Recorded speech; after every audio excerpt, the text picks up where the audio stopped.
पांव पर खड़े हैं। तो फिर इनमें से कृष्ण कौन है? अद्भुत प्रभु, जो छलिया सारे संसार को अपने छलावे में फंसाता है, आज आपने उसे ही फंसा दिया।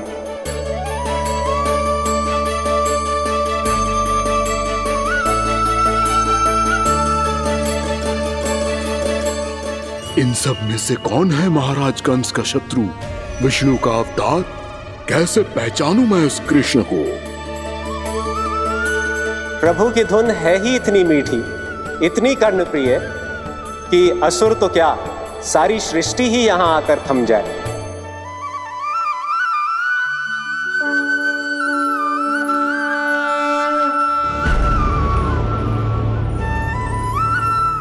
कहीं ये तो नहीं है वो मेरा शिकार, विष्णु अवतार?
अद्भुत प्रभु, अब तो आपकी धुन पर पहाड़ियां भी पिघलने लगी।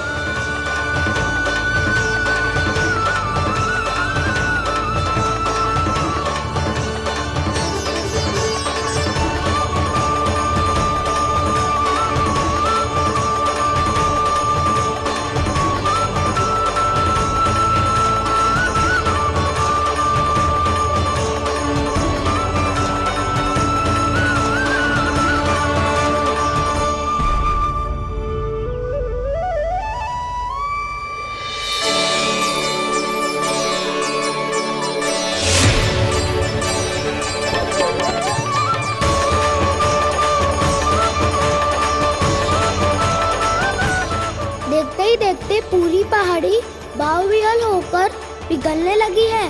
प्रभु मुरली बजाने में खो गए हैं और उनके साथ ही खो गए हैं सभी सुनने मनुष्यों, पशु पक्षियों और देवताओं के ही नहीं, जड़ चेतन किसी के लिए को रोक पाना संभव नहीं होगा।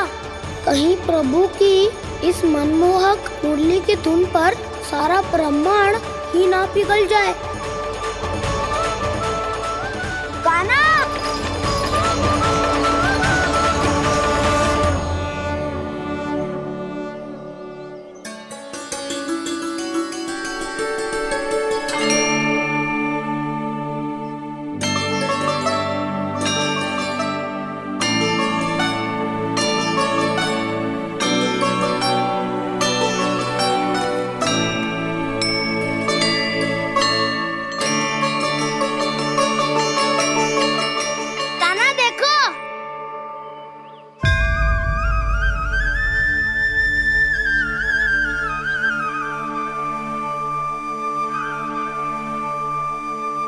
या तो आपके चरण का चिन्ह बन गया है प्रभु। अपने भक्तों के हित के लिए मेरी बस एक ही इच्छा है, ऐसी चिन्ह मेरे हर भक्त के हृदय पर हो। आपके पद चिन्ह तो सदैव से ही आपके भक्तों के हृदय पर छपे हुए हैं प्रभु, पर इस पहाड़ी ने भी अब इसे अपने मन में बसा लिया है। तो युगों युगों तक इस पहाड़ी को चरण पहाड़ी के नाम से जाना जाएगा। तो युगों युगों तक इस पहाड़ी को चरण पहाड़ी के नाम से जाना जाए। तो युगों युगों तक इस पहाड़ी को चरण पहाड़ी के नाम से जाना जाएगा।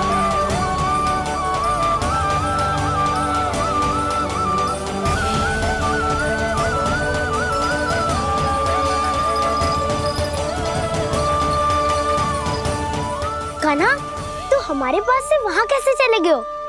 हमें तो पता भी ना चलो। मैं कहीं ना गया था उज्जवल, और ना ही कहीं जाऊंगा। सदैव यही रहूंगा मैं, तुम सबके पास, तुम सबके मन में।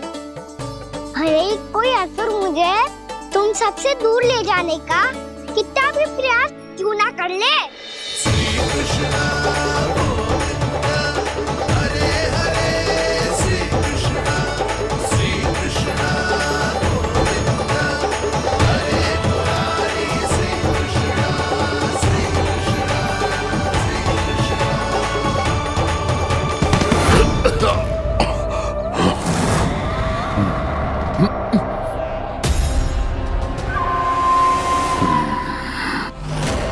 भले ही कितनी भी लीला क्यों न रच ले वो, आज उस छलिया कहलाने वाले विष्णु का सामना सच्चे छलिया से होगा।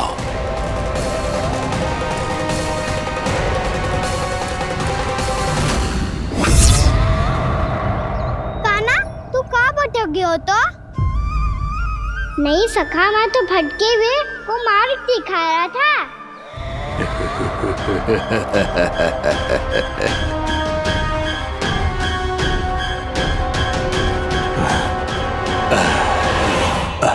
फिर से कहीं मत चले जाइयो, बहुत कठिनाई से फिर से तेरा साथ मिलो है हमें।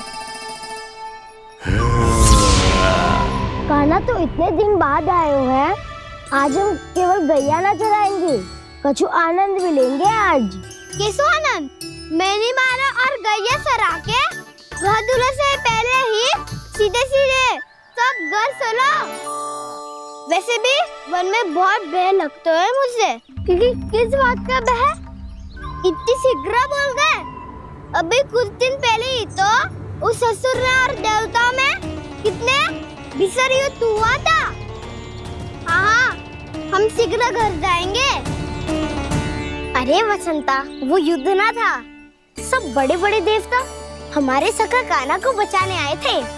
तू ही सोच, जिसकी रक्षा सारे भगवान मिलके एक साथ करते हैं, वो कान्हा हमारे साथ है, तो फिर हमें कैसा भय? वो कान्हा हमारे साथ है, तो फिर हमें कैसा भय? तुम सब भी कौन सी बात लेकर बैठ गए हो? ये बताओ कि आज हम क्या खेलेंगे?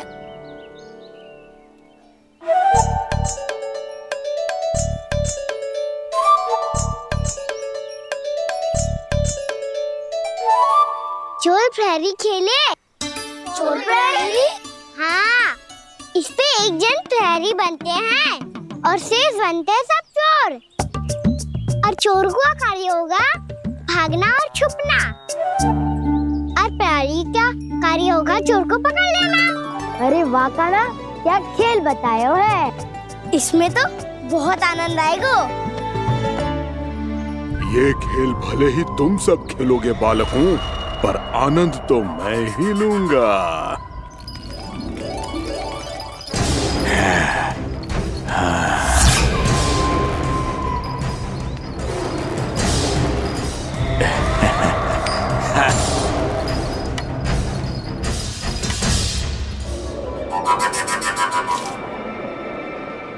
सिक्का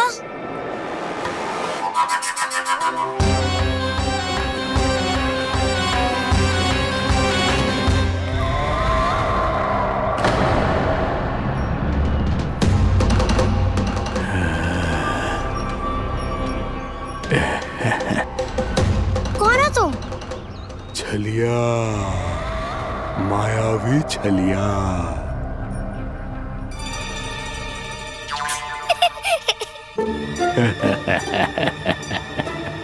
छलिया तो बहुत भयानक होता है, तुम्हारे जैसा थोड़ी दिखता है। हाँ। मुझे मूर्ख समझते हो तुम? 100 छलियाएं देखे हैं मैंने। हाँ। पर मैं उनसे ना घबराता हूँ, उनको मुझसे भय लगता है। हाँ? सच? और नहीं तो क्या, मैं हूँ इतना अनोखा, इतना वीर। तुम्हें विश्वास ना हो रहा है तो चलो मेरे सखाओं से पूछ लो।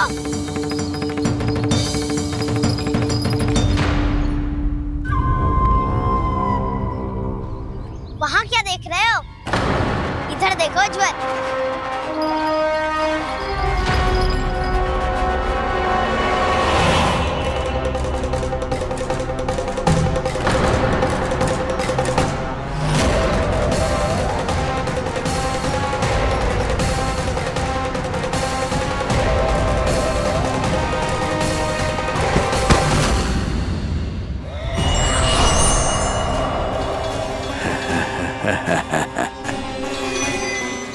सौ छलिए देखे हैं इसने।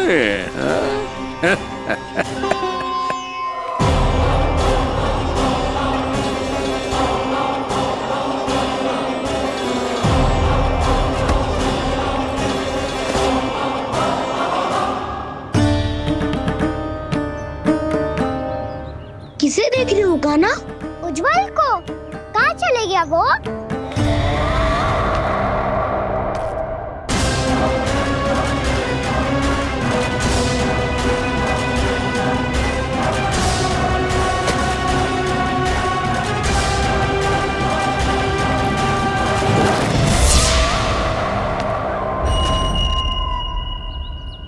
चिंता मत करो कान्हा, उज्जवल यही का ही होगा, आ जाएगा।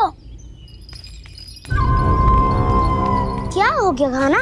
तूने कही थी ना कि हम चोर प्रहरी खेलेंगे, तो खेल क्यों ना रहो? तुम्हारी प्रतीक्षा कर रहे थे। वैसे तुम कहाँ रह गए थे?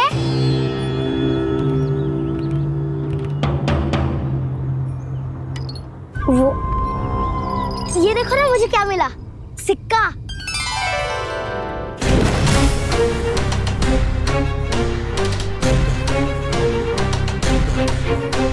दीदी दिखा दिखा। ना ना, ऐसे ना। जे सिक्का मैं उछालूंगा और जिसके हाथ में आया वो बनेगा प्रहरी और अन्य सब चोर। शिकार है। यदि मैं प्रहरी बन गया तो बहुत सरलता से इस कृष्ण को पकड़कर गुफा में ले जाऊंगा और वहीं इसकी हत्या कर दूंगा। इसे इसके ही यंत्र में फंसाना होगा मुझे।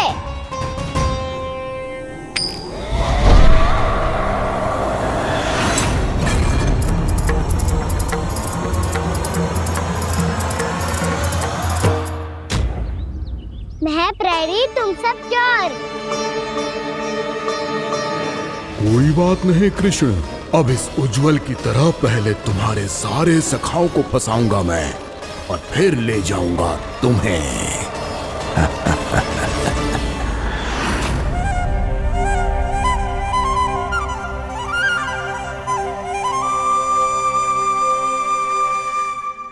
चलो खेल आरंभ करें। कान्हा तो हमें पकड़ना। आंखें बंद कर कान्हा।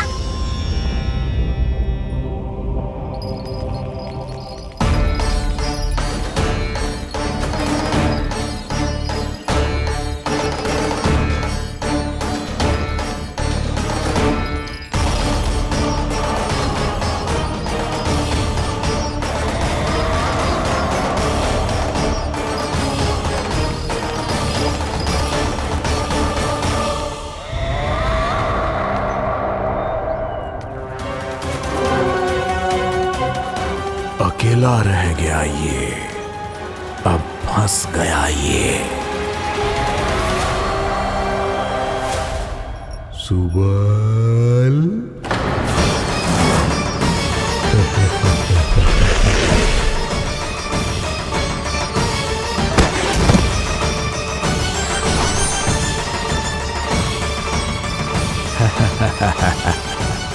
इन सब का तो मुझे पता नहीं, परंतु मुझे बड़ा आनंद आ रहा है इस खेल में।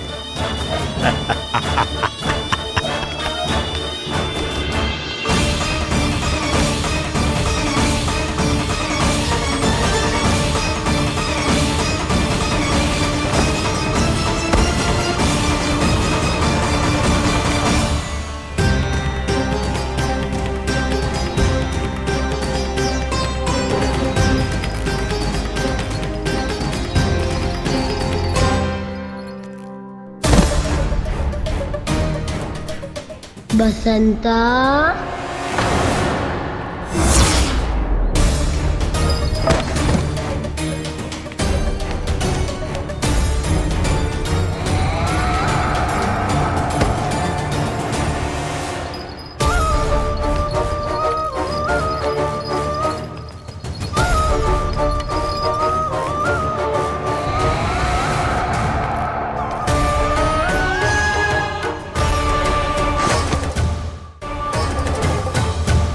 ये तो एक एक करके सभी बालकों को अपना शिकार बनाता जा रहा है। प्रभु ऐसा क्यों करने दे रहे हैं? प्रभु की हर लीला का कोई ना कोई उद्देश्य होता है। यदि वो इस असुर को इन निर्दोष बालकों पर अत्याचार करने से नहीं रोक रहे हैं तो इसका भी कोई ना कोई कारण अवश्य होगा।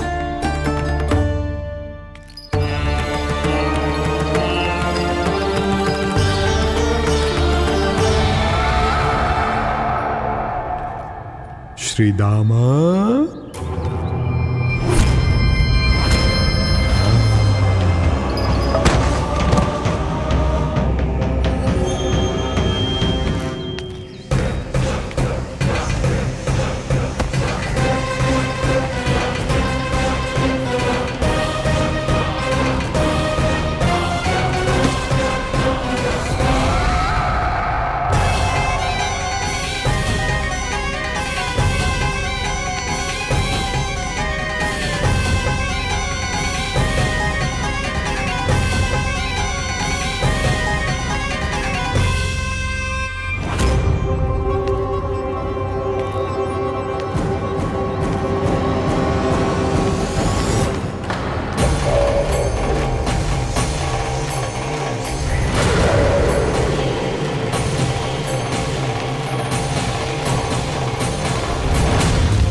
अब केवल 2 ही बालक शेष बचे हैं।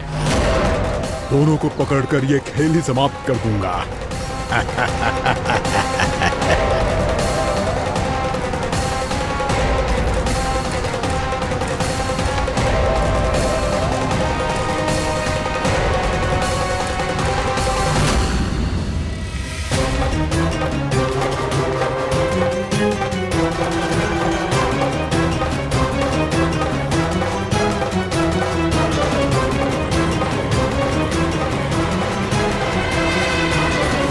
ये तो छलिया है, मायावी छलिया।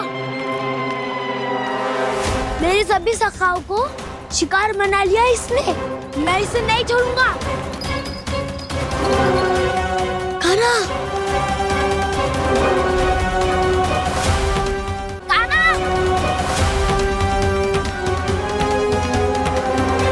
कान्हा, कान्हा।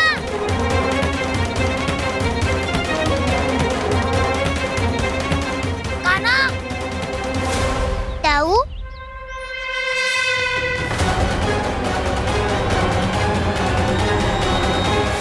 छलिया हो तुमने मेरे सखाओं का अपहरण किया है। मैं छलिया ना हूँ ना, मैं तो आपका छोटा भाई हूँ, आपका कान्हा। मैंने सब कुछ अपनी आंखों से देखा है। बस तुम छलिया ही हो, रूप बदल बदल कर मेरे सखाओं का अपहरण कर रहे हो। ये क्या कह रहे हो दाऊ? आप ही मुझे नहीं पहचानोगे तो कौन पहचानेगा? कान्हा, ये नहीं, मैं हूँ वास्तविक बलराम, तुम्हारा दाऊ।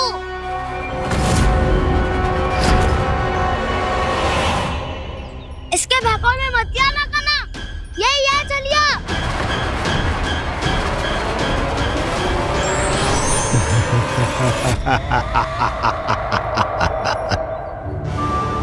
बुद्धिमान बालक, केवल तुमने ही पहली बार में माना है। कि मैं ही वास्तविक छलिया हूँ। पर हम तुमसे भयभीत नहीं है दस। इसी क्षण हमारे सखाओं को मुक्त कर दो। अच्छा, यदि इतना ही क्रोध आ रहा है तो जाओ, छुड़ा लो अपने सखाओं को।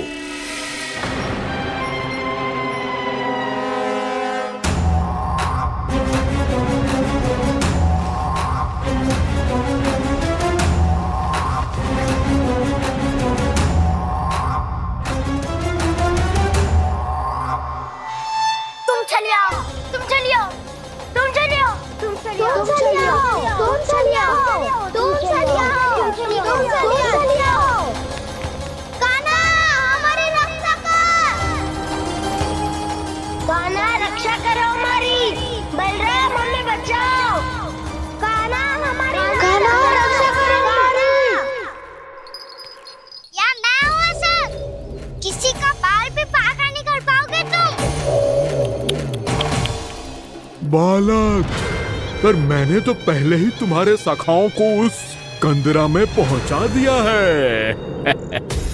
बेचारे इस समय घबरा के रो रहे होंगे, सहायता की भिक्षा मांग रहे होंगे। जानते हो तुम उन सबका अपहरण क्यों कर पाए?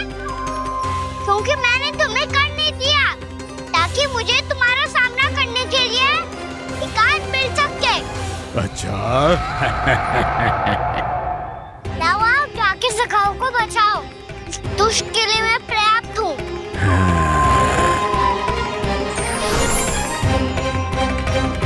कान्हा, पीछे मुड़ के मत देखना कान्हा।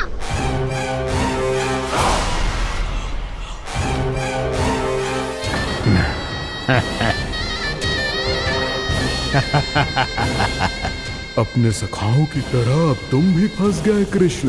अच्छी कलाकारी कर लेते हो रावणासुर। किसे सिखाया ऐसा स्वांग करना? स्वांग नहीं, माया है ये विद्या मैंने अपने पिताश्री से सीखी है। माया के महान आचार्य मायासुर।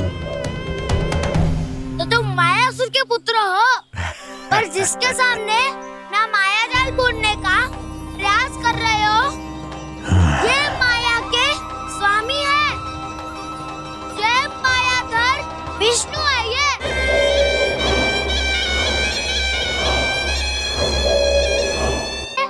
माया जाल बुनने का प्रयास कर रहे हो, ये माया के स्वामी है। ये मायाधर विष्णु है। ये अच्छा, तो होते रहे। मैं तो इनकी हत्या करने आया हूँ और हत्या करके ही जाऊंगा। दाओ, आप सखाओं को बचाओ, मैं इनका सामना कर लूंगा। पर कान्हा, अभी आप ही ने तो कहा था माया का स्वामी हूँ मैं।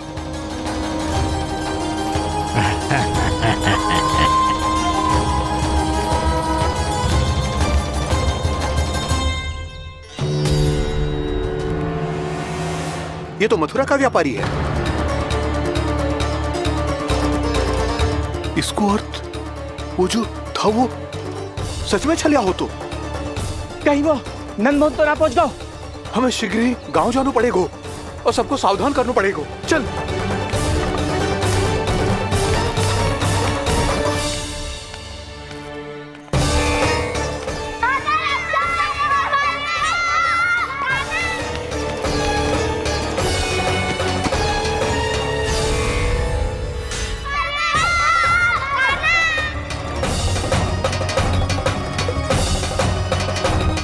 यदि तुम्हें लग रहा है कि मेरे छल के वार से बच गए हो तो मुझसे भी बच जाओगे।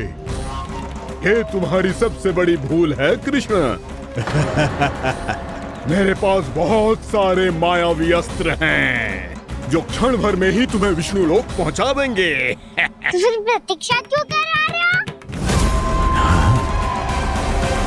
बालक, मैं परिहास नहीं कर रहा हूँ। मुझे पता है, तभी तो कह रहा हूँ शीघ्र दिखाओ ना।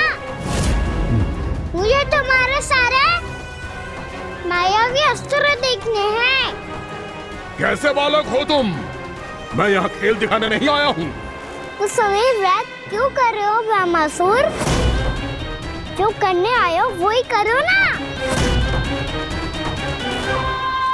अब देखो कैसे तुम्हारे प्राण एक ही वार में इस देह का साथ छोड़कर उड़ जाएंगे। मेरी मायावी अग्नि तुम्हारे भोले भाले से इस मुख को जलाकर भस्म कर देगी।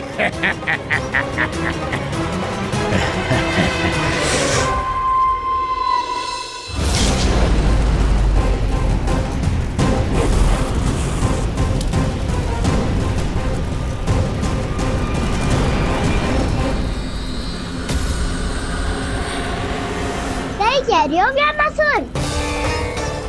भोला भाला तो दिखता हूँ मैं, मैया भी यही कहती है।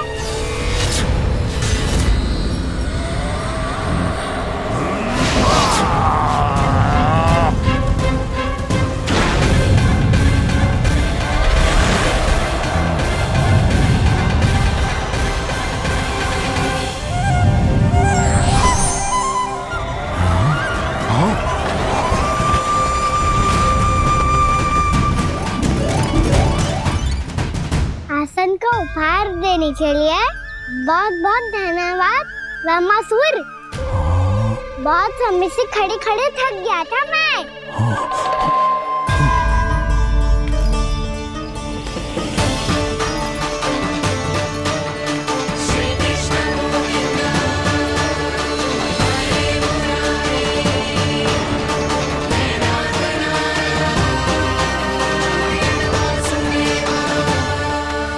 अगला अस्त्र दिखाओ ना। तुम्हारी यही जिज्ञासा आज तुम्हारा अंत करने में सहायक बनेगी मूर्ख बालक।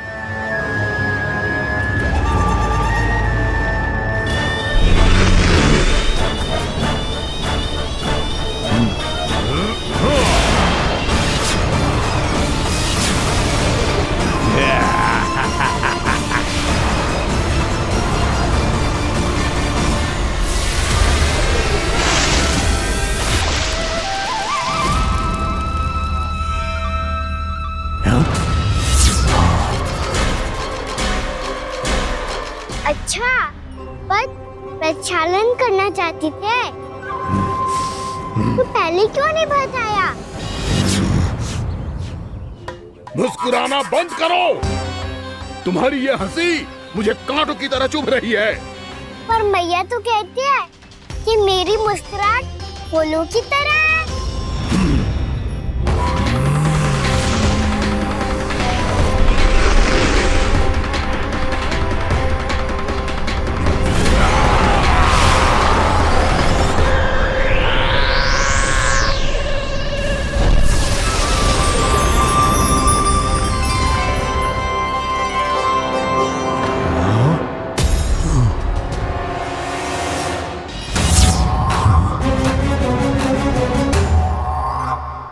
था ना मेरी मुस्कुराहट बिल्कुल इन्हीं फूलों की तरह है।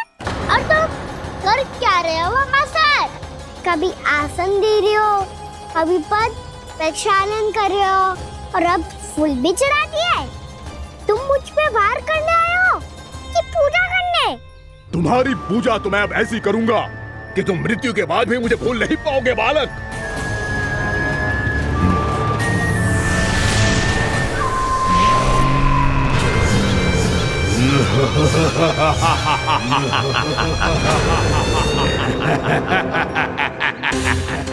कान्हा, ये चट्टान तो मुझसे हिल ही ना रही।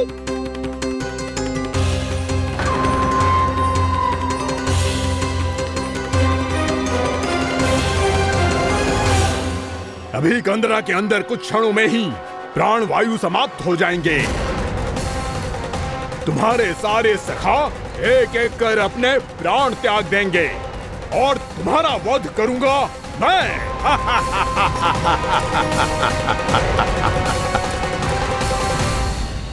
अरे सब जन बच के रहना। छलिया आया हुआ है वृंदावन में।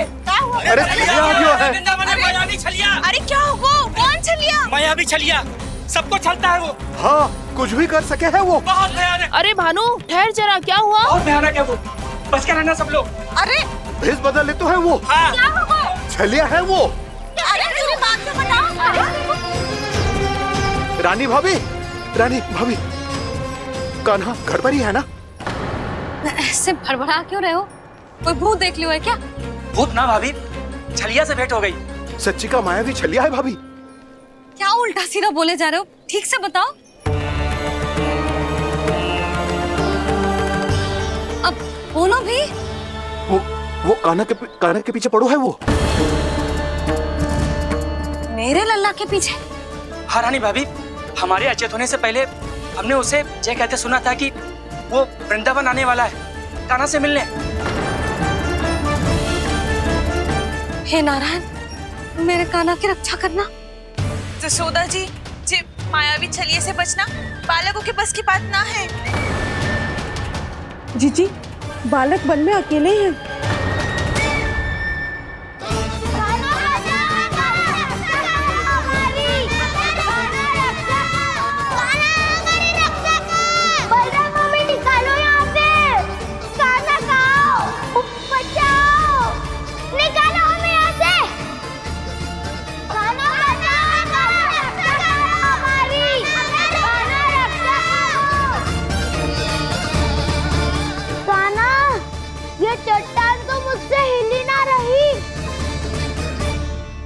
यदि मैं माया का स्वामी हूँ तो आप भी बल के स्वामी हो। ताऊ, अपनी क्षमता, अपना सामर्थ्य स्मरण करो।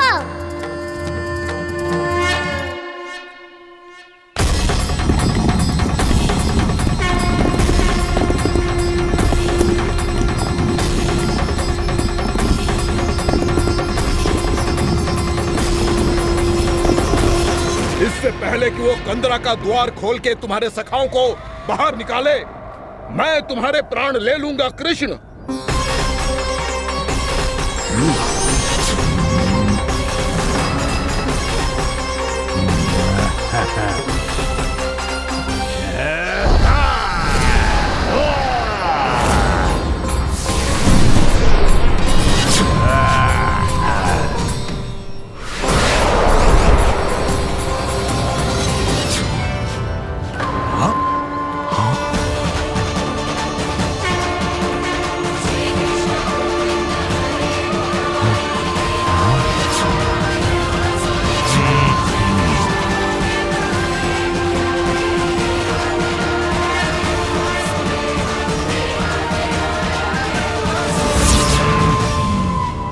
कितनी पूजा करोगे ब्रह्मासुर?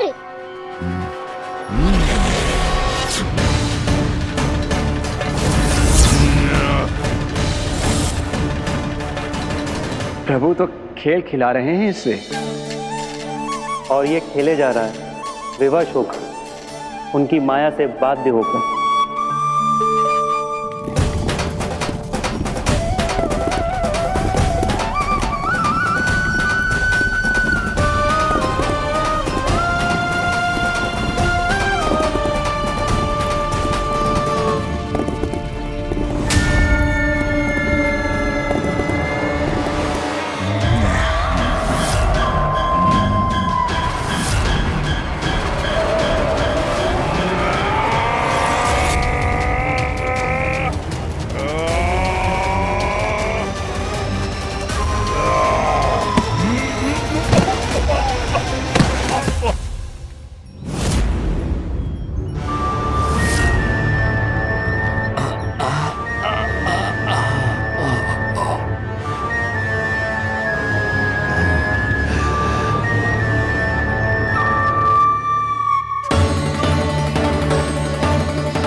जो प्रभु के सामने माया करने आया था, वो स्वयं को ही माया में उलझा हुआ पा रहा है।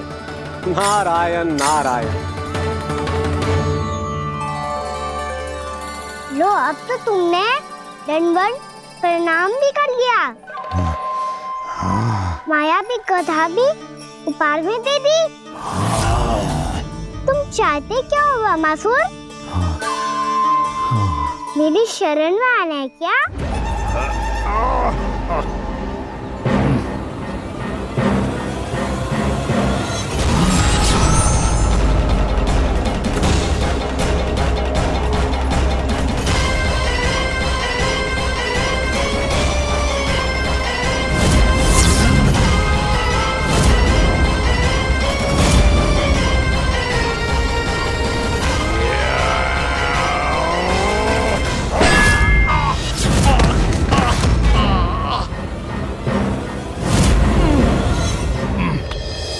सोच विचार का समय ना है हमारे पास।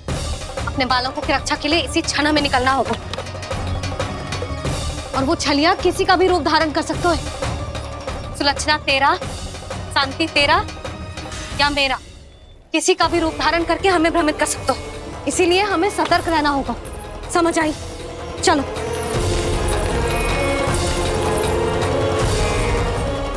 अभी भी समय है रामासुर, समझ जाओ। यदि मैया आ गई तो बात गड़बड़ हो जाएगी।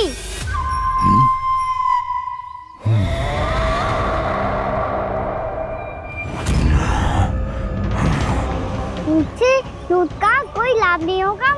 रामासुर, स्मरण करो तुम कौन हो। मायासुर का पुत्र हूँ मैं, अपने स्वामी महाराज कंस का सेवक हूँ, और तुम्हारा हूँ मैं काल।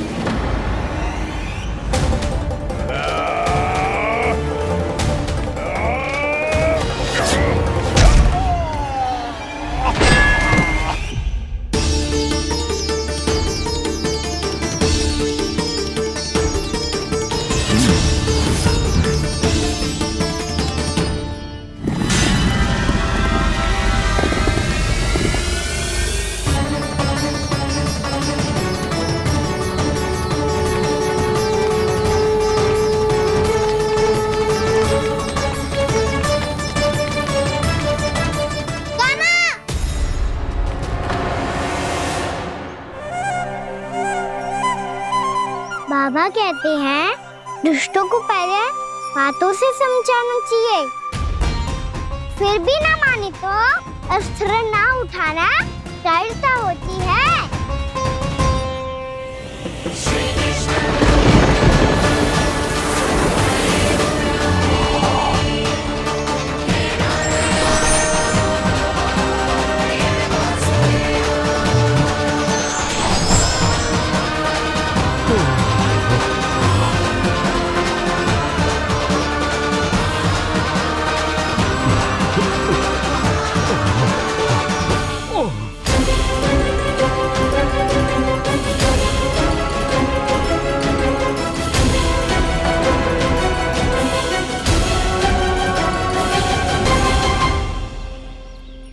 पता था मुझे, अपने बाबा के स्वरूप को हानि नहीं पहुंचाओगे।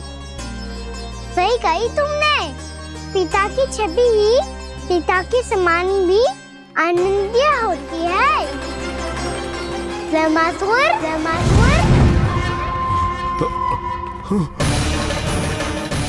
ये मैं अपने वास्तविक रूप में कैसे आ गया?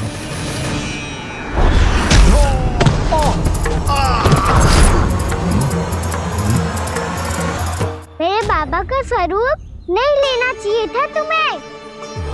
मैया ने सिखाया है भूल को क्षमा किया जा सकता है, पर जानबूझ के किए गए अपराध के लिए दंड ही एकमात्र विकल्प होता है। ये बार बार अपनी मैया का नाम ले रहा है। यदि मैं वो स्वरूप लूं तो अपनी मैया पर वार नहीं कर पाएगा ये।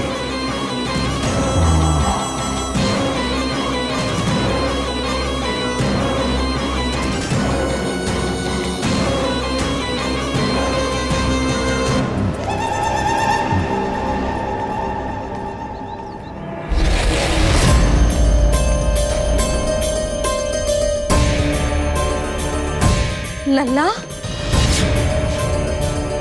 मैं तेरी मैया हूँ, अपनी मैया को मारेगा? बच गया। समझाया था, पर तुमने एक बार फिर से मूर्खता कर ही दी। इस पर तुमने पहले से भी बड़ी और पहले से भी भयंकर भूल किया रामासुर।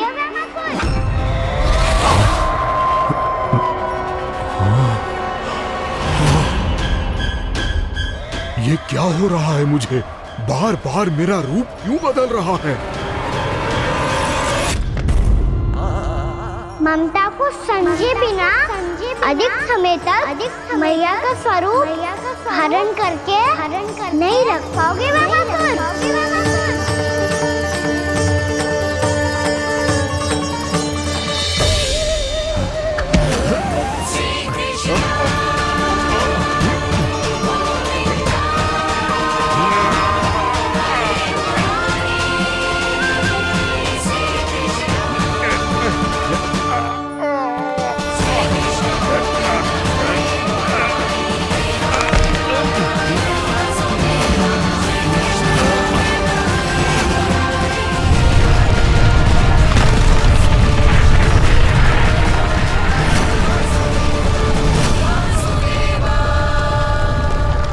प्रभु के क्रोध से धरती भी कांपने लगी है।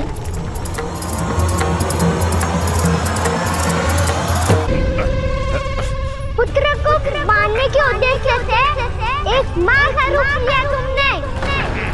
ये ममता का और मेरी मैया का घोर अपमान है रावणासुर।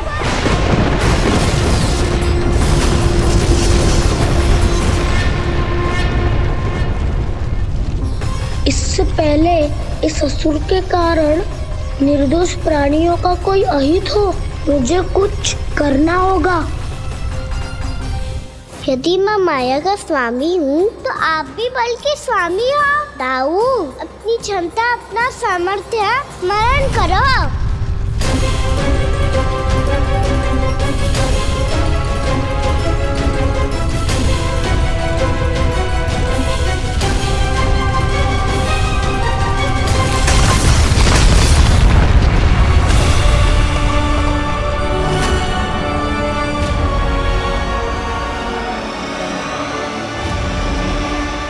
अद्भुत बल दाऊ, अद्भुत। अपने बल का उचित प्रयोग करके आपने प्राणियों को हानि होने से बचा लिया और ये भी सिद्ध कर दिया कि इस युग में आपसे अधिक बलवान और कोई नहीं होगा। आज से आप बलदेव के नाम से भी जाने जाएंगे। आज से आप बलदेव के नाम से भी जाने जाएंगे। आपके चरणों का ये चिन्ह युगों युगों तक आपके बल की कथा कहता रहेगा। बलराम का चरण चिन्ह।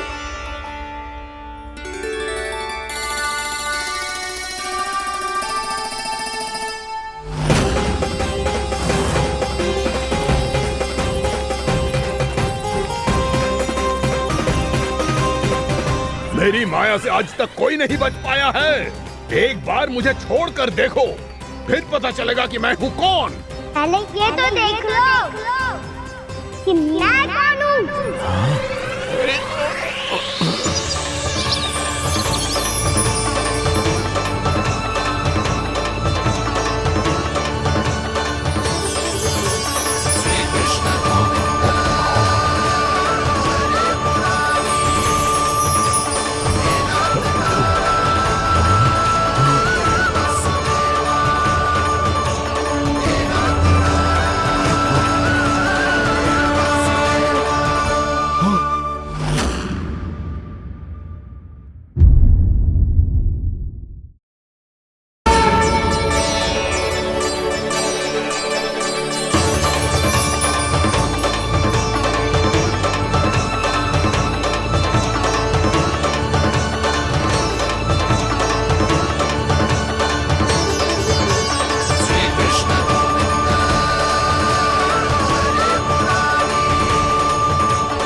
कुछ स्मरण आया वामासुर?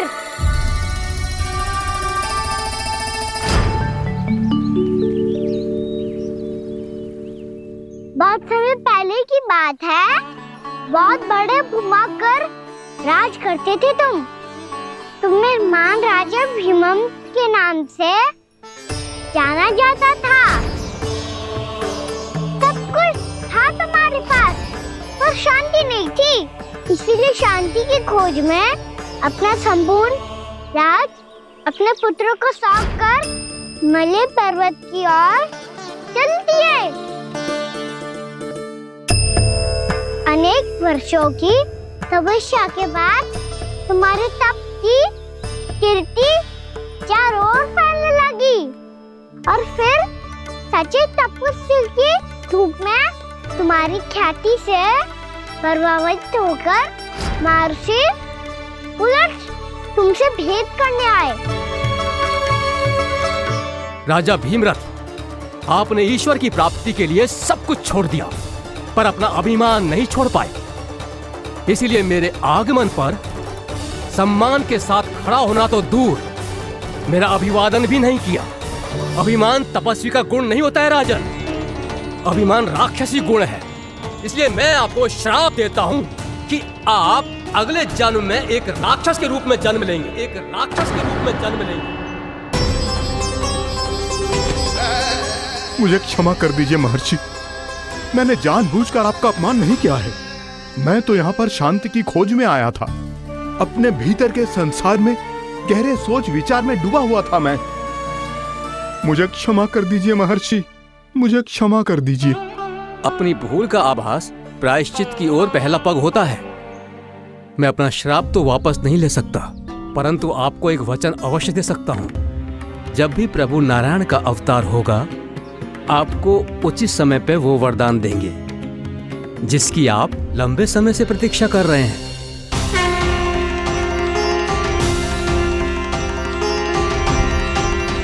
प्रभु, आपने मेरी आंखें खोल दी। अब मुझे पता चल गया है कि आप कौन हैं और मैं कौन हूं। इसलिए आप मुझ पर कृपा करके अपने चरणों में स्थान दे दीजिए। मुझे वो शांति प्रदान कीजिए जिसकी खोज में मैं वर्षों से भटक रहा हूँ। शांति तो मोक्ष में ही है, इसीलिए मैं तुम्हें मोक्ष का वरदान देता हूँ।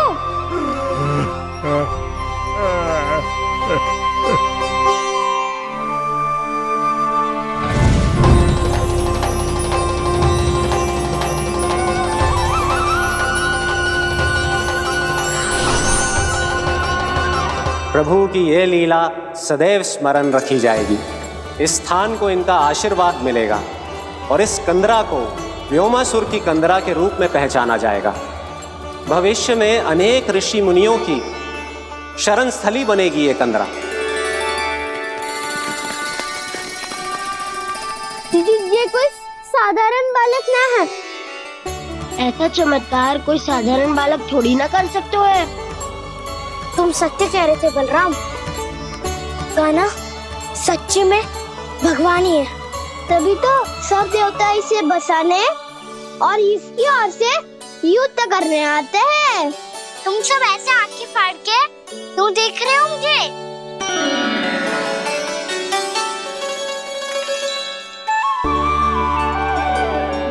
बलराम, तुम बलवान हो और कान्हा भगवान है। दूर दूर तक कोई दिखाई न दे रहा है। ना जाने किस हाल में होंगे बालक। कहीं हम ही तो मार्ग ना भटक गए शीघ्रता के चक्कर में। अब तो एक पग भी ना चलो जा रहे हो। जल, किसी के पास जल है क्या? कंठ तो मेरा भी सूख रहा है मौसी। भाभी, निकट ही जमुना जी है, कहूँ तो वहाँ से जल ले आओ। मैं भी जा रही हूँ भाभी, एक से भले दो। हाँ चल, शीघ्रता से आओ। हाँ।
जानकी, जानकी, क्या होगा इसे? देखो ना जी, अब छलिया की सूचना मिलते ही हम सब बालकों को ढूंढने चली गई और ढूंढते ढूंढते सबको बहुत प्यास लगी आई जी। तो जानकी जमुना जी की नदी से जल लेने गई और उसने जमुना जी का पानी पिया और उसकी जेदशा हो गई। बालक कहाँ है? वो ठीक तो है ना? ऊपर से सब ठीक है, पर भीतर से बहुत भयभीत है सब। जानकी तो बिल्कुल नीली पड़ गया है, लग तो है विष फैल गया है इसका पूरे तन में। मथुरा के सर्वश्रेष्ठ विदेह जी को बुलाए गए हैं उसके उपचार के लिए। जैसे ही इसने जल को मुंह से लगाया, जे गिर पड़ी, चटपटाने का अवसर भी ना मिलो। हाँ वैद्य जी, और निकटी मृत पशु भी पड़े हुए थे। हाँ, मैंने भी अस्थियां देखी थी। इसका तो यही अर्थ हो सकता है कि समस्या वहाँ के जल में ही हो। वैद्य जी, आप रोगी की नाड़ी पे ध्यान दो ना। जे गोपिया क्या कह रही है उसे सुनने की आवश्यकता ना है। जब तक विष के कारण का पता नहीं चल जाता, हम उपचार कैसे कर सकते हैं रानी जी? जी, वो निकट ही यमुना जी में एक विशेष क्षेत्र है, ये सब उसी के जल की बात कर रहे हैं। तब तो ऐसा भी हो सकता है कि किसी विषैले सर्प के काटने का प्रभाव हो। पर सर्प के काटने का चिन्ह ना है उसके तन पे। सर्प जब काटता है तब उसके दांत के चिन्ह बन जाते हैं। मुझे पता है, बड़े बड़े सर्प को काटते हुए देखो है मैंने। एक दिन अब बस कर उज्जवल, ये बड़ी बड़ी हाँकने का समय ना है। पर यदि सर्प ने ना काटा है, फिर जानकी की ये दशा किसने की? अवश्य किसी राक्षस ने की होगी। नाना, कोई विषैला पशु भी तो हो सकता है। यह अवश्य किसी महाविषैले सर्प के विष से हुआ है। सर्प ने भले ना काटा हो, लेकिन यह अवश्य ही किसी महाविषैले सर्प के विष के कारण हुआ है। कालिया नाग। कालिया नाग?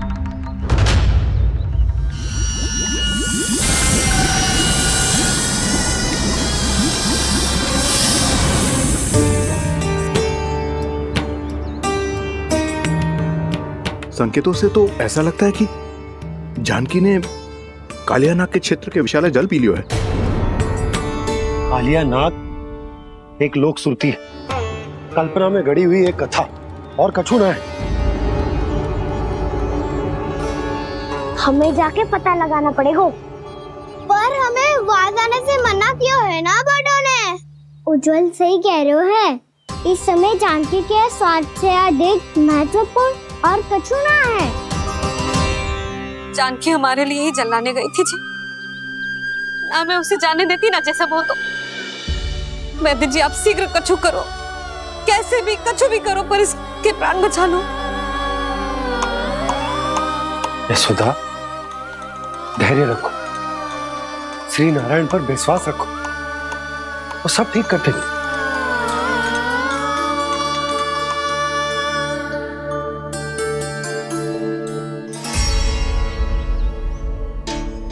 विष की काट की मेरे पास जितनी जड़ी बूटी थी, मैंने सब अर्क बना के पिला दी, पर इसकी दशा में अभी तक कोई सुधार नहीं दिख रहा है। यह अंतिम जड़ी बूटी है। अगर इससे भी चमत्कार नहीं हुआ, तो फिर जो नारायण की इच्छा।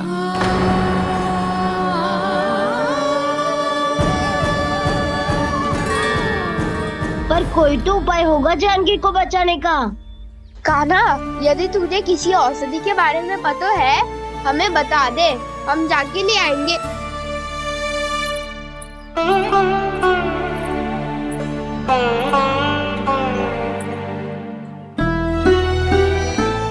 हे नारायण, हे प्रभु, मेरी जानकी के प्राण बचा ले प्रभु। क्या तो मैं अपने आप को कभी क्षमा न कर पाऊंगी। ये सारी मेरे ही कारण बनाई थी। उसकी रक्षा करो प्रभु, मेरी पुकार सुनो। कान्हा, तूने हमें बकासुर से बचाया था ना? और बकासुर से भी तो, और छलिया से भी तो तूने ही बचाया था ना हमें। क्या ऐसा कोई उपाय ना है जानकी को बचाने का? धन्वंतरी,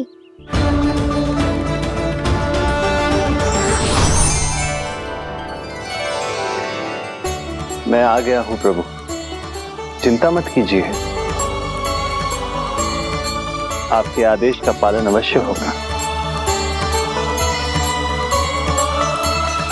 यशोदा मैया,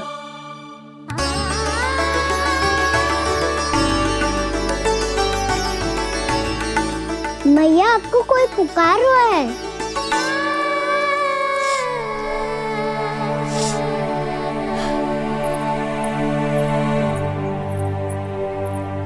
चिंता मत करो मैया, अब धन्वंतरी जी आ गए हैं। वो सब संभाल लेंगे। धन्वंतरी जी कौन है?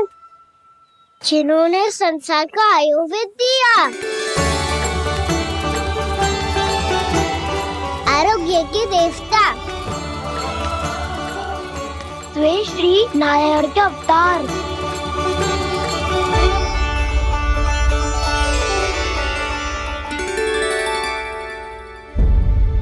मुझे पता चला है कि आपको वेद की आवश्यकता है। हाँ हाँ, भीतर आइए। आइए आइए बैठे जी। जी रहे। मथुरा का सर्वश्रेष्ठ वैद्य अर्थात मैं यहाँ आ चुका हूँ और रोगी को जितनी औषधि की आवश्यकता थी सब दे चुका हूँ। निश्चित रूप से आपने विष की काट के लिए बहुत ही उत्तम अर्क तैयार किया है। इसीलिए किसी और वैद्य की आवश्यकता नहीं है। किंतु आप अकेले कितना कुछ करेंगे वैद्यराज? मुझे अपना सहायक ही बना लीजिए। पर जो करना था मैं पहले ही कर चुका हूँ। हाँ, वो तो आप कर चुके हैं। बस रोगी के तन से विष निकालना शेष है ना वैद्यराज? हाँ हाँ, बस वही शेष है। इनके रक्त को विष रहित करने में मैं आपकी सहायता करूंगा। पहले ये संजीवनी मानी जाने वाली इन लाल फूलों की बूटी को भी घिसना है ना?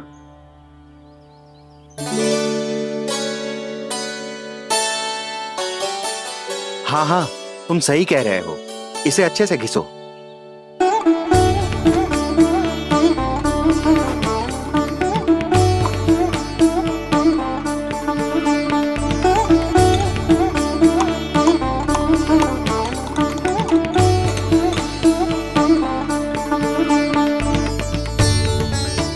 और ये नीले फूलों को भी तो मिलाना है ना? हाँ हाँ, अच्छे सहायक बन सकते हो तुम। ऐसे ही श्रम करते रहो।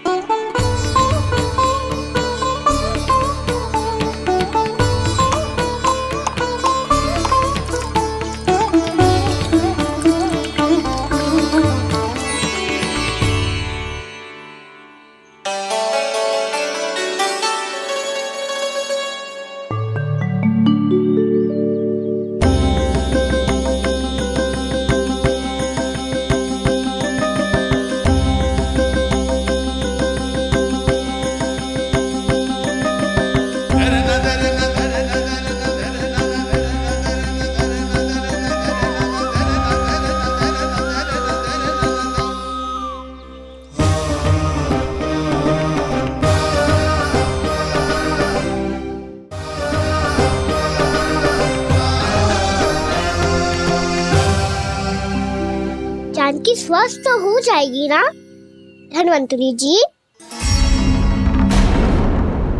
धन्वंतरी? प्रभु, अब मैं क्या करूं? आपने तो स्वयं ही मेरी पहचान उजागर कर दी। जी क्या करो कान्हा? आप सब ऐसे क्यों देख रहे हो? मैया कहती है ना, सभी वैद्य धन्वंतरी जी का ही रूप होते हैं। वाह कृष्णा, चतुर तो हो तुम। वैसे वास्तविक धन्वंतरी मैं हूँ। मेरा अर्थ है वास्तविक वैद्य मैं हूँ। ये तो मेरा सहायक है। मुझे पूरा विश्वास है बिल्कुल ठीक हो जाएगी। वैसे ही थोड़े ना मुझे मथुरा का सर्वश्रेष्ठ वैद्य कहते हैं लोग।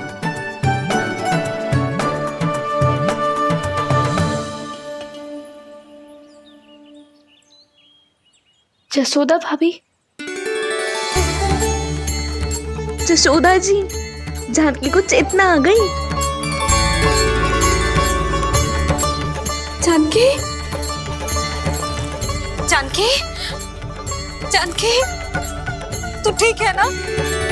क्षमा करना भाभी, मैं आपके लिए जल ना ला पाई। बस बहुत भूख लगी है। मैं अभी कछु लाती हूँ। जानकी माखन खाओगी?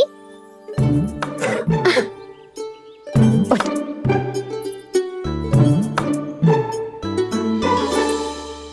आजा, तू ही खिला दे लल्ला।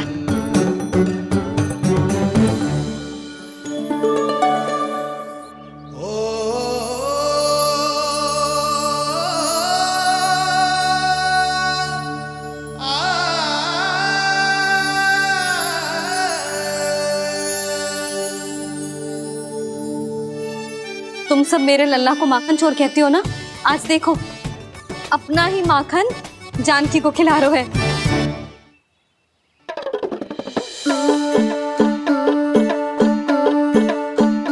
थोड़ा और विश्राम कर लो। सदैव तुम हम सबकी सेवा करती हो, आज मैं तुम्हारी सेवा करूंगा। जानकी की जय दशा तब हुई जब जय यशोदा काकी की सेवा कर रही थी, और अब देखो स्वयं भगवान ही इसकी सेवा कर रहे हैं। जानते हो इससे क्या सिद्ध होता है? जो भी यशोदा मैया की पूजा करेगा, अर्थात अपने माता पिता की सेवा करेगा, उनके साथ सम्मान से व्यवहार करेगा, ईश्वर स्वयं उसका ध्यान रखेंगे। कभी धन्वंतरी के रूप में तो कभी स्वयं कान्हा के रूप में। भक्त और भगवान का देखो कैसा ये अनुराग,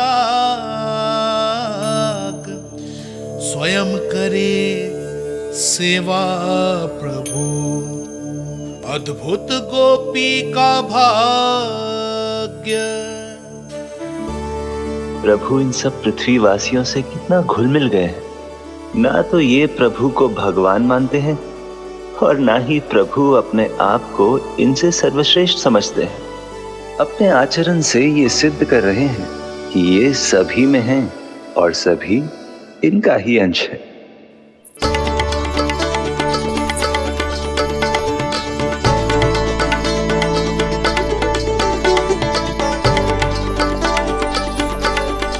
प्रभु, अब मुझे जाने की आज्ञा दीजिए।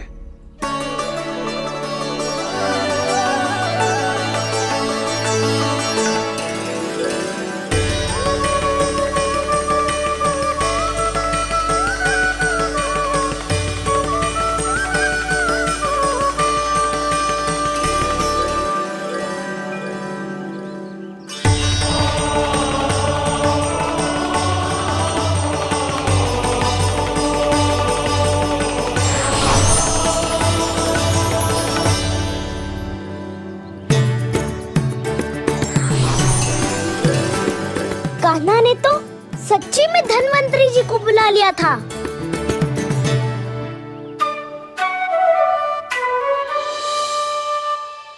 जब से कान्हा का जन्म हुआ है ना, मैं तब से देख रही हूँ, तब से हम पे कोई भी संकट आती है ना, तो अचानक से कोई अपरिचित हमारी सहायता करने आ जाता है, और जाते समय कान्हा की आज्ञा लेके जाते है, और कभी कभी तो इसे प्रभु बोल के जाते है। बाबा संभालो।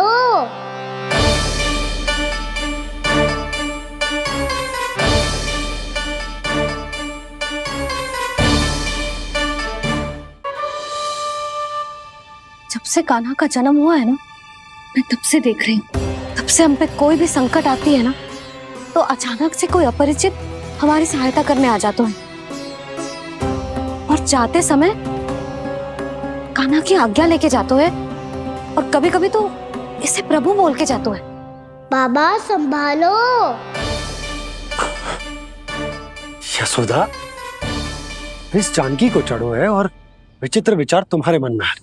अरे सब जानते हैं कि हमारा परिवार राजसी, तुम्हें पता ना चलता हो वो, पर हमारे कान्हा को सब राजकुमार ही समझते हैं देखकर। इसीलिए उसे सम्मान देने के लिए सब ऐसा ही करते हैं, और कोई बात ना है।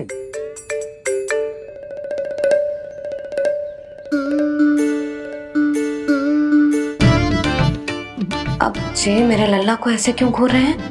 बुरी दृष्टि लगाएंगे क्या? वैद्यराज जी, आपके सहायक तो गए, अब आप यहाँ क्यों? वो क्या है ना, मैं अपने रोगी का निरीक्षण करके पूरी तरह से संतुष्ट होकर ही जाता हूँ।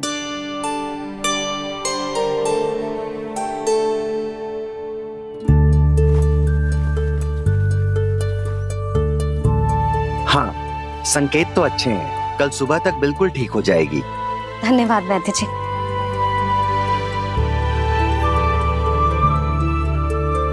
बस तो फिर हम कल पकड़न पकड़ाई खेलेंगे जानकी।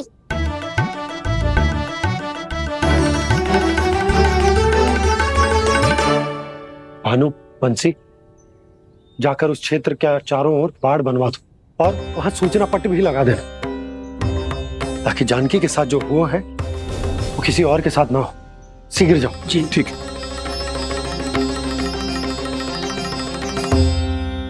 बाड़ और सूचना पट लगवाने से समस्या का समाधान नहीं होगा बाबा।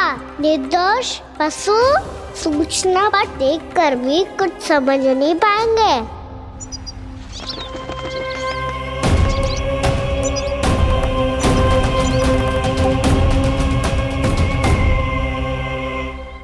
तो तुम्हारे कहने का अर्थ यह है कि व्योमासुर मारा जा चुका है और वो बालक अब भी जीवित है। हाँ महाराज, मैंने गोप बालकों को कहते सुना था कि कृष्ण ने छलिया को मोक्ष दे दिया है, पर वृंदावन सुरक्षित नहीं है महाराज। वो एक बहुत बड़ी समस्या से जूझ रहे हैं। कैसी समस्या? गांव के निकट क्षेत्र में किसी विषैले सर्प का निवास है। उसके विष का प्रभाव इतना भयानक है महाराज, जैसे विष ना हो, स्वयं हलाहल हो। मेरी कोई भी औषधि रोगी का उपचार नहीं कर पा रही थी। निकट के क्षेत्र में कहां है वो सर्प? गोप मानते हैं कि वो सर्प गांव के निकट यमुना नदी के जल में रहता है। मुझे तो लगता है महाराज, ये कालिया नाग की कथा कोई किंवदंती या लोक श्रुति नहीं, एक सच्चाई है, एक विशैली सच्चाई।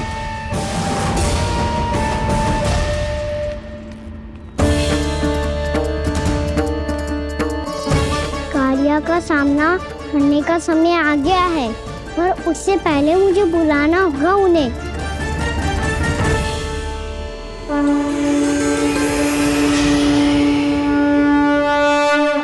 संसार के दारुण भय का नाश करने वाले, सभी कष्टों का हरण करने वाले, विश्व का समस्त ऐश्वर्य प्रदान करने वाले, कमल जैसे लोचन, मुख और चरणों वाले आजानुभूत श्री राम को मैं बार बार नमस्कार करता हूँ। आपदामपहर्तारं दातारं सर्व संपदाम लोकाभिरामं श्री रामम भूयो भूयो नमाम्यहम्। कागभूसोंडी, कागभूसोंडी, कागभूसोंडी।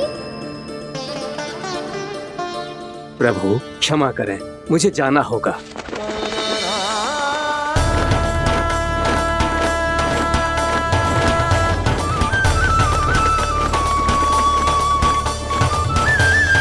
प्रणाम प्रभु। अनेक बार मैं आपके दर्शनों के लिए आया प्रभु। कभी नंद भवन के झरोखों से आपके दर्शन करके चला जाता था, तो कभी दूर किसी वृक्ष की आड़ से आपको निहार लिया करता था। आज आपने स्वयं मुझे बुलाकर धन्य कर दिया प्रभु।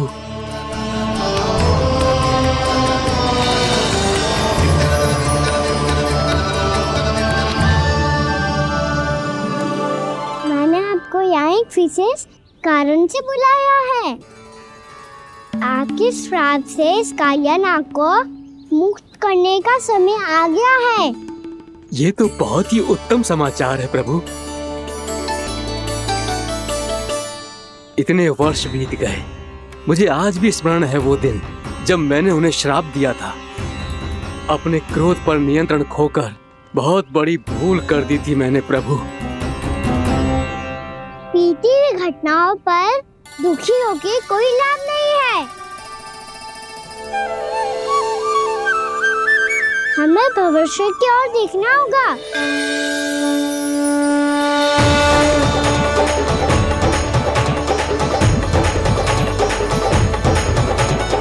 आदेश कीजिए प्रभु, क्या आज्ञा है आपकी? जब मैं कालिया नाग का सामना करने जाऊं, तो आप यहीं रहिएगा। आपको अपने आप पता चल जाएगा कि कब क्या करना है।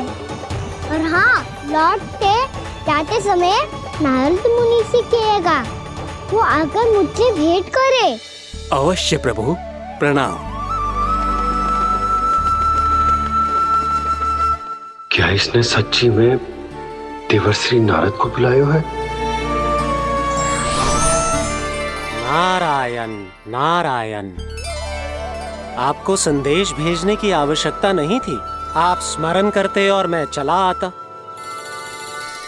तुम्हारा कल्याण हो नारद।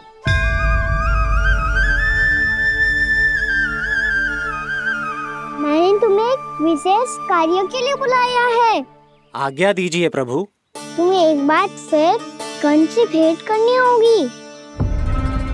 विचार कीजिए महाराज, क्या आप बिना किसी शंका के कह सकते हैं कि कौन सी पंखुड़ी पहली है और कौन सी 8वीं?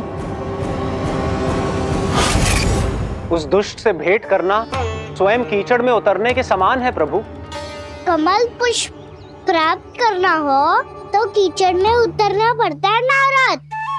आपका आदेश तो मैं स्वप्न में भी नहीं टाल सकता प्रभु। कंस कालियानाग के बारे में जान गया है, पर वो उसका सामना करने का साहस नहीं कर पाएगा। मैं आतुर हूँ प्राप्ति, मूर्ख नहीं। मेरी बुद्धि फिर नहीं गई है। मैं स्वयं उस कालिया जैसे महाविषैले सर्प के सामने खड़ा हो जाऊं और अपने ही काल को आमंत्रित कर लूं। तो फिर अपने लाभ के लिए उसका प्रयोग करने का कोई और उपाय सोचिए स्वामी। कुछ ऐसा कीजिए कि यमुना नदी का पूरा जल विषैला हो जाए और वृंदावन वासी उसका उपयोग करे और आपका काल कहलाने वाला वो बालक स्वयं काल के गाल में चला जाए। उत्तम उत्तम सुझाव है प्राप्ति। अब मुझे उस कालिया तक पहुंचने का मार्ग ढूंढना होगा।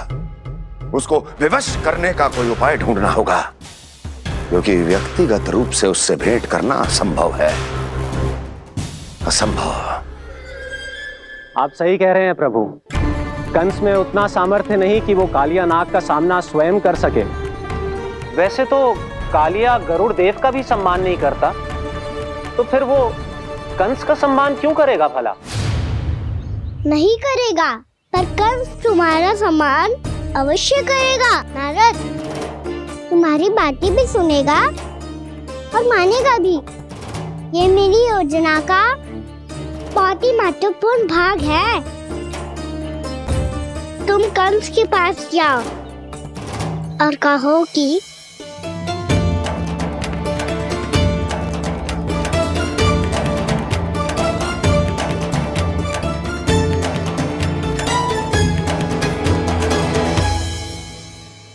संतान अपने माता पिता को तीर्थ का सौभाग्य दिलाती, और मेरा लल्ला कितना महान कि उसने हमारे घर को ही तीर्थ बना दिया।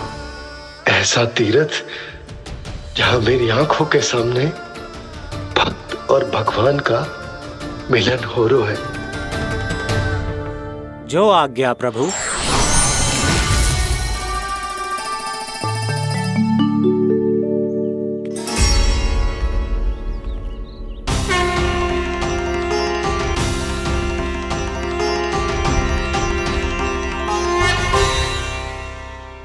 बाबा। कान्हा, ये सब क्या चल रहा है? पहले काक भुसुंडी जी और फिर जे नारद जी। क्या योजना बना रहे हो तुम? कान्हा, बताना लल्ला, क्या सोच रहे तू? कान्हा देख, अगर तुझे अपने बाबा को ना बताना हो ना, अपने भक्त को बता दे। क्या सोच रहे हो लल्ला? क्या करने वाले हो आप?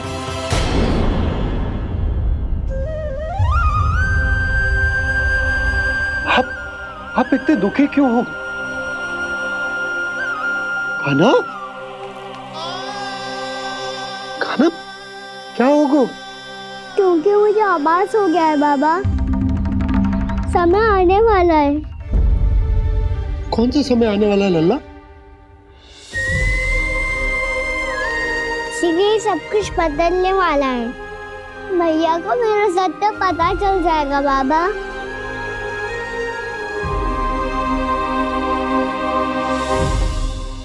पर लल्ला, इसका काक भुसुंडी और कालिया नाग से क्या संबंध है?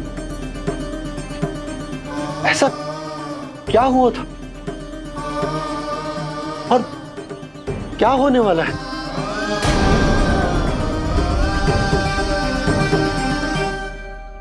जो होने वाला है बाबा, उसका संबंध उससे है जो सैकड़ों वर्ष पहले हुआ था। महर्षि भृगु के एक वंशज थे वेद शिरा मुनि, जो विंध्याचल की पहाड़ियों में साधना कर रहे थे। तभी वहाँ अश्वशिरा नाम के एक दूसरे मुनि आमंत्रण के बिना ही आ गए। कितना सुंदर और शांतिपूर्ण आश्रम है। यहाँ प्रभु की साधना करने में बहुत आनंद आएगा। शीघ्र ही अश्वशिरा मुनि उपस्थिति के कारण होने वाले व्यवधान से बाध्य होकर वेद शिरा मुनि ने अपनी आंखें खोली। कौन हो तुम और यहाँ क्या कर रहे हो? आपके आश्रम में बहुत शांति है मुनिवर। साधना करने के लिए बहुत ही उत्तम स्थान है ये। मैं चाहता हूँ कि मैं भी यहाँ। आप यहाँ साधना करना चाहते हैं, लेकिन इतना भी नहीं जानते कि किसी के आश्रम में प्रवेश करने से पहले उसकी आज्ञा लेनी चाहिए। आप ये भी नहीं जानते कि यदि कोई यज्ञ कर रहा हो तो बिना अनुमति के वहाँ प्रवेश करने से उसकी यज्ञ साधना भंग हो सकती है। आप क्या साधना करेंगे मुनि? आप तो साधना के योग्य ही नहीं हैं। इतना अपमान! एक मुनि के मुख से इतने कड़वे शब्द शोभा नहीं देते। मैं तुम्हें श्राप देता हूँ, जितनी विषैली तुम्हारी जिह्वा है उतने ही विषैले सर्प बन जाओ तुम।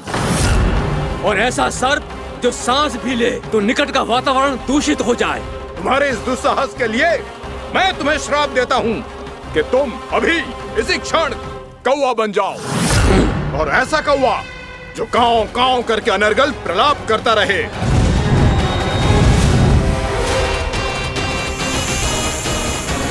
ये मैंने क्या किया? ये मैंने क्या किया? क्रोध के कारण दोनों ने एक दूसरे को श्राप दे दिया। पर दोनों ही मेरे भक्त हैं, और भगवान होकर मैं अपने भक्तों को इतनी कठिनाई में कैसे देख सकता था। इसीलिए जिस संकट में उन दोनों ने अपने आप को फंसा लिया था, उसका समाधान करने में मैं उनके पास गया। देखिए ना प्रभु, ये क्या हो गया हमसे? हमारी रक्षा कीजिए प्रभु, मार्ग दिखाइए हमें। क्रोध पर नियंत्रण ना होने के कारण आप दोनों ने एक दूसरे को बहुत ही भीषण संकट में डाल दिया है। आप दोनों ही तपस्वी, तप के बल से दिए गए आपके श्राप को लौटाना भी संभव नहीं है। प्रभु कोई तो उपाय होगा, हम आपके शरण में हैं प्रभु। अपराध तो हमसे हुआ है प्रभु, पर अब आपसे ही आशा है। कुछ ऐसा कीजिए भक्त वत्सल, जिससे हम दोनों के श्राप का प्रभाव कुछ कम हो जाए। आप दोनों ही मेरे भक्त हैं, इसलिए आपकी पीड़ा का निवारण करने का एक उपाय है मेरे पास। वेद शिरा मुनि, जब आप कालिया नाग बनेंगे तो आपको मेरे चरणों को अपने शीश पर धारण करने का सौभाग्य मिलेगा। और अश्व शिरा मुनि, आप काग योनि होने के बाद भी आप श्रेष्ठतम ज्ञान और सर्वाधिक यौगिक सिद्धियों के स्वामी होंगे और प्रवचन दिया करेंगे। इसके बाद अश्वशिरा मुनि काक भुसुंडी बन गए, जिन्होंने आगे चलकर सेम गरुड़ देव को रामायण सुनाई। और मुनि वेदशिरा महर्षि कश्यप और देवी कत्रियों के पुत्र कालिया नाग बनकर जल में। और अब वही कालिया नाग जमुना जी में, जिनके कारण जानकी के प्राण लगभग चले ही गए थे। अब कालिया नाग को उचित स्थान पर भेजने का समय आ गया है बाबा। पर ये तो अच्छी बात है कान, वेद शिरा मुनि को दिया हुआ तुम्हारा वचन भी पूरा हो जाएगा, जमुना जी की शुद्धि भी हो जाएगी। इस सब के बाद भी तुम दुखी क्यों हो? क्योंकि इसके बाद मैया के सामने मेरा रहस्य खुल जाएगा बाबा। उन्हें पता चल जाएगा कि उनका बालक कोई साधारण बालक ना है।